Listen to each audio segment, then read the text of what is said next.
Hey everyone, how's it going? I'm James, and welcome back to episode 6 of the Ironman Lake Placid Prep. We are currently like 8 or 9 weeks out, so definitely getting closer and super exciting, but the race season starts now. I'm less than 24 hours out from my first race of the season. It's the the Max Performance New England season opener. Sprint triathlon. I think remembering from last year, it's around a 700-yard swim, wetsuit required because we'll be lucky if the water temp is at 60. Right around a 10-mile bike ride with some good climbs in there and a 5K run. But today we're going to go over everything I'm going to pack, any little tips and tricks for packing that I have, as well as a little overview of the race itself. We're going to do a little montage in there. And we'll do a little recap at the end. So let's kick things off with kind of packing our bags and getting everything ready. What I use for a bag, and I think anybody who has the swimming background will agree with this, is your swim bag is the biggest bag ever that will hold the most stuff. It makes no sense. I've seen memes online of how many things women can fit in their purses. That's my swim bag for me. I'll find stuff all the time that I'm like, oh, I haven't seen this in years. But I have a tier bag. It's what I've had forever. You'll know if someone swam because they'll have their bag tags all over it. But I just use this for every race. Even the Ironman, when they give you a bag, I opt for this just because it'll hold everything. So that'll be kind of the one thing that I have ready, and I make sure it's really the only thing I need to grab come race day. So the next piece that I have started bringing to everything, and shout out to Teamer and Dave Kuchar for this, is a trash bag. The season opener last year, they did as well, and I saw that both of them had trash bags, and I kind of asked, I was like, oh, you guys brought a trash bag, why is that? And they had said oh, well, all of your stuff gets so gross, your tri-suit, your socks, your shoes, everything can get nasty, especially if it's rainy conditions like tomorrow might be. So just have a trash bag with you, and you can throw everything in there, and then throw the trash bag in your backpack, and that'll keep your bag clean, especially since it's a bag that I use every day for swimming.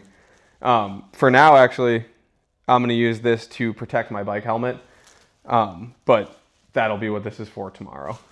All right, bottom of the bag for me for every race is going to be a towel. Some people bring them, some people don't. I bring them for a different reason. One, I think if you're going to be putting on socks in transition, a towel is an absolute necessity. This race last year, I was planning on putting socks on, but literally my feet were so wet that I could not get them on, and I opted to go without them. Now for a sprint, I'm not going to put socks on ever, but if you are going to put them on, which is a total preference thing, definitely need a towel to dry those feet off. So for what I use it for is at the end of the race, when you're going to change back into your everyday clothes, even though you might not still be wet from the swim, you're gonna have sweat on you, just kind of being able to use it to kind of clean off a little bit. So that's why it goes in the bottom of the bag, because I won't need it until the end. Now, what I like to make sure that I always have is going to be some of the accessories I'm going to use. First, that's going to be my heart rate monitor, which I'll usually put all this stuff in a side pocket, which I'll do. I still have to bike today, so I'm going to have to take it out, but for the video, I'll put it in. So the heart rate monitor, the race belt, and my body glide are all going to go in a side pocket, which if you have questions about any of those, my last video, I went into detail about all the equipment that I use every day. So that'll go into my side pocket and also into transition with me. I'm also going to include my sunglasses, the Oakley Sutros. That'll go in that side pocket as well, and it'll be ready for me on the run. The next piece that's going to go in is going to be my tri-kit. This season, I'm wearing the Zoot P1. It's the same one as last year. I haven't decided yet if I'm going to buy a new one for the season yet. But at least for the early season, up to Western Mass 70.3, I'll be wearing this one. Our next piece of equipment that will go in the bag is going to be the Tier wetsuit, Tier Hurricane 5. Once again, if you have any questions on any of this stuff, the last video goes into detail on all of it. That'll go right in there, right next to my tri-kit, because I'm going to need those at the same time. The tri-kit will be on before the race, obviously, and the wetsuit will go on right after that to get ready for the swim. Up next is going to be my helmet. For the first time ever in a race, I am rocking the Giro Aero helmet. I've worn it on a couple training rides because, as you know, nothing new on race day. So definitely excited to ride this helmet fast and kind of see how I like that. And as I said, I'm going to throw this in the trash bag now because it's still so new and I really don't want to get any scratches on it. So that'll go in the trash bag for today, and then it'll go on my head tomorrow. So in transition, I'm going to have that laid out without the visor on it because, to be honest, I have a massive head, if you guys haven't noticed. So with the visor on, I can't really slide it over my ears. So I'll have the visor off, put the helmet on, visor on.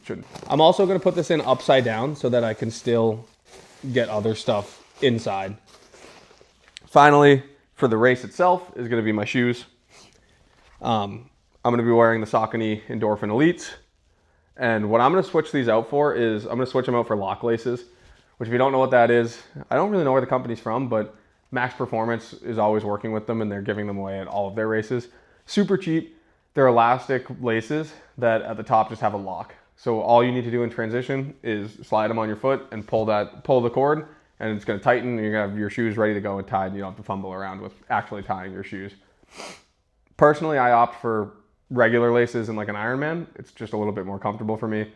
And the 30 seconds it takes to tie your shoes isn't going to make or break your day. But lock laces for a shorter event is huge and just one less thing you have to worry about in transition. So I'll throw these in there. And then there's a couple more things that we need. For the swim, we need our goggles. I personally race in the Magic 5 goggles, which are right here. Clear. It's supposed to be overcast tomorrow, so I won't need anything reflective. But I also have a reflective pair for when it is sunny out. So that'll go in the side pocket as well. And then I am always going to bring some extra caps. So I think kind of just choosing as I'm standing here, I'm going to bring my college team's cap, Roger Williams University. And I'm also going to bring my Swim Across America cap. Just in case, for whatever reason, cap rips, they don't have one for you, just so you have something. Because you're going to need one for the swim. With that, I have all my equipment. The other things I'm going to bring with me are going to be my bike computer, but that's going to stay out because I need to charge it. My Garmin and my Whoop, but again, those aren't going to go in the bag just yet. Or the Garmin and the Whoop will be on my wrist, so they'll never go in the bag. This will go in the bag tomorrow when it's done charging.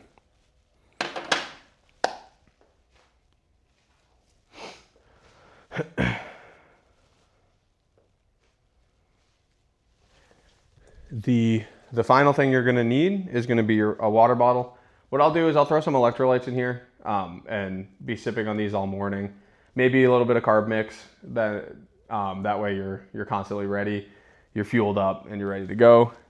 And I'm also going to bring a gel with me, which will almost definitely be, actually not even almost, it's all I have right now, will be an SIS gel. And I'll end up taking this probably 5 minutes before the swim. And that way I just have that little bit of extra fuel ready to go for the race itself. But that is it for packing. So what we will cut to soon is tomorrow morning as I'm packing my car and as I'm getting ready to actually get out for the race and then the race itself.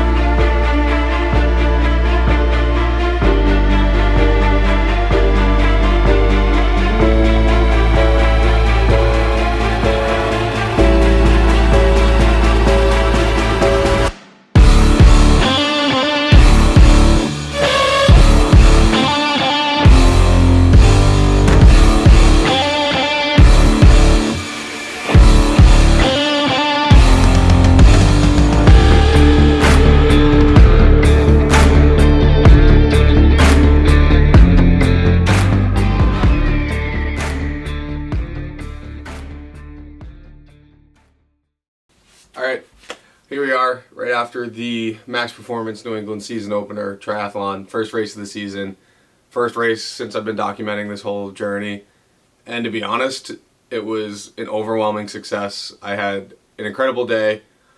Probably my best bike split in any race ever, with a really solid run coming off the back. So let's dive into that. Let's break it down and look into exactly how we did, some of the stats, and just kind of run through the whole race. So started off with a swim. This race is wetsuit required. Usually in a sprint, I say usually, but I've only done a handful. I would honestly probably opt to not wear a wetsuit just because it'll save you a little bit of time in transition. I think for such a short swim, the wetsuit can only make so much of a difference, and the time in transition probably ends up saving you more. Based on my watch, it was 617 yards. Took me 7 minutes and 23 seconds, which is 112 per 100 yards. Pretty good swim. To be honest, in the sprints, I tend to have a pretty elevated heart rate. My average for this was 168, which is definitely high. I think in the longer stuff, I can kind of settle in a little bit better and let that heart rate come down. Because I do remember looking at my stuff from last year. My sprint triathlon leading up to Lake Placid was kind of similar to that, where the pace was only a little bit faster than my Ironman swim, but my heart rate was so much higher. I think a lot of that is just from coming from that swimming background. I need that extra time to kind of settle into my stroke and start to recover a little bit and really get into that rhythm. So I do think, obviously in the sprint, being a strong swimmer and being able to start out front is huge, but I do think it becomes a little bit more of an advantage the longer the swim is. If we go into the bike now, the bike was honestly an incredible bike for me. Ended up being 10.08 miles, which was 27 minutes and 51 seconds. Elevation gain was 702. So I held 21.7 miles per hour, at least per Garmin. And with 700 feet climbing in 10 miles, I'll take that. That's huge. My normalized power was 305 watts, which I think was incredible for almost half an hour. Blows any FTP test out of the water that I've ever had. That's kind of what I was using this for, was sort of like an FTP test, because knowing it was going to be right around a 30-minute effort, and about as close to all out as you could be, especially outside. I was definitely going to use that to kind of go and plan the rest of my training leading up to Placid. My average heart rate there was 169, so definitely redlining a little bit. Ended up creeping up all the way to 183. Like I said, normalized power was 305 watts, but my average power was 254. Obviously, the big difference there has to do with the fact that there was a lot of climbing, so there was also a decent amount of descending. Then we can get on to the run. 5K run, my Garmin ended up hitting at 3.03, which was 612 pace per mile, which for me is pretty solid, really fast. Let me check laps and see kind of each mile. Yeah, so my first mile was a 613, second mile was a 608, third mile was a 617, and then that last .03 was at 525 pace, which again is mostly the finish line, so you're booking it. But average heart rate was 181 for a final time of 57 minutes, I believe 56 seconds, which would smoke my time from the year before. Yes, so this year I was 57 minutes. Last year I was an hour and 3 minutes, so a 6-minute increase in only a year and in such a short event was huge. I think I saw the biggest difference in my my bike, where last year I biked a 32-37 and this year I biked a 27-51. So most of that drop was from that bike leg. And to be honest, I felt pretty good coming off the bike, and I held well coming into the run. Do I think that I could have run a little bit faster without such a strong bike? Probably. I will say that course is hilly. There's a lot of climbs on both the bike and the run.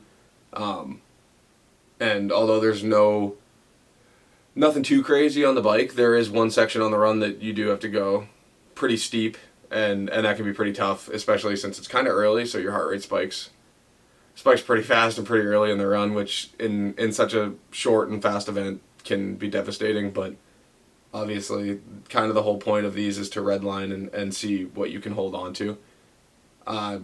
Definitely super happy with how I raced. Ended up 4th overall, which was tough to not see that overall podium, especially being so close. We were all within a couple seconds. However, managed to win the 25 to 29 age group, which was the first time I've raced in this age group. So definitely awesome to see that, especially thinking kind of in triathlon it can get a little faster as you get older. It was huge to be able to see that I can win in my age group. So that would leave us, we're a couple weeks out from Ironman Western Mass. I'm filming these pretty far out, so Western Mass has already happened, but definitely excited. At this point, this was a massive confidence booster leading into Western Mass, and was really a solid day to kind of get a benchmark for my training and where I'm at. So that's it for this video. As always, if you are interested in joining a triathlon club or an endurance club, 4Leaf Endurance, the links will be in the description for our Strava and our Instagram, which again, right now, we have an Instagram group, we have a group message, Strava group, and we're really just trying to create a community.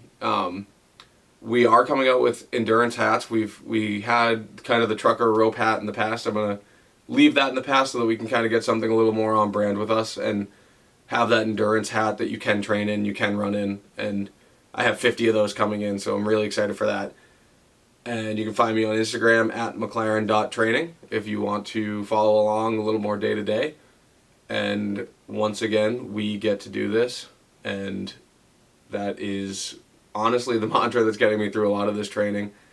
If you can stay in a position of gratitude and again stay in the mindset of that this is something that we get to do and something that we're choosing to do, things maybe not physically get easier, but it's a lot easier to mentally push through when you can keep that mindset.